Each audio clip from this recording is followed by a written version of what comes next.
Welcome back guys to my new video. तो आज के हम शुरुआत करेंगे एक और फॉरेस्ट वाले से, जिसमें हम एक एनिमल बनाएंगे और ये वाला व्यू होगा। हम इसे लाइट की तरफ से दिखेंगे, जबकि हम उसे डार्क मीडियम में बनाएंगे ताकि आपको उसका शेडो इफेक्ट जैसा दिखे। हालांकि हम सब सोचते हैं कि लाइट है तो हमें डार्क नहीं दिखेगा, बट हम ये भूल जाते हैं कि जहाँ से लाइट आ रही है हम उस चीज़ को नहीं देख सकते और हमें वो डार्क ही दिखेगा, क्योंकि हम उसकी शेडो इफेक्ट देख रहे हैं। तो इससे आपको ये पता लगेगा कि लाइट में भी डार्क बहुत ज़्यादा होता है। जैसे कि अगर आप देख सकते हैं, जब आप कभी किसी गुफा से निकलते हैं तो आपको उसके सामने की चीज़ कलरफुल नहीं दिखती, आपको ब्लैक नहीं दिखती है, जिससे आपको एक व्यू दिखता है। क्योंकि लाइट वाली जगह से अगर आप लाइट वाले से देखेंगे तो उसका वो पर्सपेक्टिव थोड़ा कलरफुल ही होगा, बट अगर वो शेडो के अंदर है तब नहीं, तब वो दिखेगा भी नहीं, वो कम दिखेगा, क्योंकि आप लाइट साइड में हो और वो शेडो के अंदर है।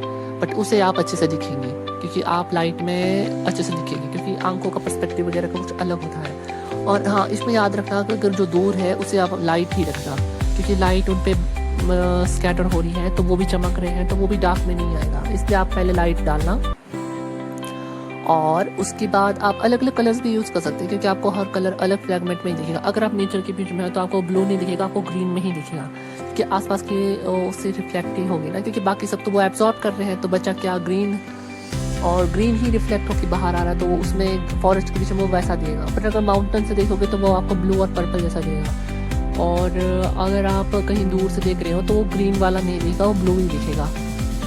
ठीक है, क्योंकि वहाँ बीच में मॉलिक्यूल्स ज़्यादा हैं पेड़ों के कंपेरिजन पे, तो इसलिए वो ब्लू दिखता है। ये आप पर्सपेक्टिव साइंटिफिक भी देख सकते हो और थोड़ा आर्टिस्टिक भी देख सकते हो, क्योंकि आपको जो पर्सपेक्टिव दिखेगा वही होगा। अब मैंने इसमें थोड़ा डार्क ट्रीज रखे हैं, क्योंकि वो लाइट से थोड़े दूर हैं और आपको उनकी शेडोज दिख रही हैं, क्योंकि वो पूरी तरह से लाइट में ढके हुए नहीं हैं। और ये थोड़े से शेडो के बीच में और ये थोड़े पास हैं, तो आपको ये पास वाले थोड़े कलर में दिखेंगे, क्योंकि वो थोड़े मतलब जो उनका रियल कलर है वो दिखेगा, क्योंकि लाइट उनको पूरी तरह से नहीं ढक या कवर नहीं कर पा रही है, तो इसलिए वो आपको उनके उसी असली कलर में दिख रहे हैं। बट थोड़ा सा फ्रेगमेंट ऑफ ग्रीन भी डालेंगे इसमें, ताकि थोड़ा सा एक पर्सपेक्टिव का व्यू बन जाए, इल्यूजन जैसा ये पेड़ ही है। और मैंने इसमें थोड़ी टहनियाँ डाली है जो रियल वाली उसमें नहीं थी, क्योंकि उसमें बिल्कुल ही सीधा डंडे थे और उसमें पीछे बैकग्राउंड में पेड़ ज़्यादा थे। उन्होंने डार्क भी डाला था, बट मैं इसमें एक मीडियम वाला भूल गया, क्योंकि अभी सूखा नहीं था और वो अचानक से जल्दी सूख गया, तो मुझे ये फट से करना पड़ा। तो इसमें बीच में कुछ चीज़ गायब है, वो मैं आगे फ्यूचर में डाल दूँगा। जैसे बीच में से जो हल्की से मीडियम वाले हैं वो इसमें नहीं है, इसमें डायरेक्ट ही ऐसा लग रहा है कि बीच से कोई खाली सी जगह है वैसा दिख रहा है। और मैंने घास का वो भी डाला ताकि उसमें थोड़ा सा इल्यूजन और पैदा हो जाए कि घास भी है, और एक हिरन, ताकि हम ऐसे लगे कि हम फोटो खींचने के लिए ही रुके हैं, इल्यूजन की तरह ही।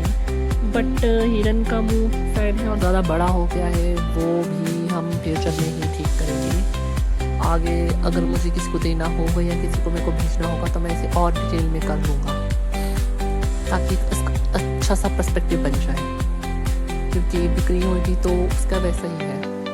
तो ये रहा इसके फाइनल टचअप था। और लास्ट में रहा जो पास का बैकग्राउंड है, वो भी हम डार्क और लाइट ग्रीन में ही करेंगे, क्योंकि पास का ज़्यादा पास का उसका ग्रीनरी का ही दिखेगा।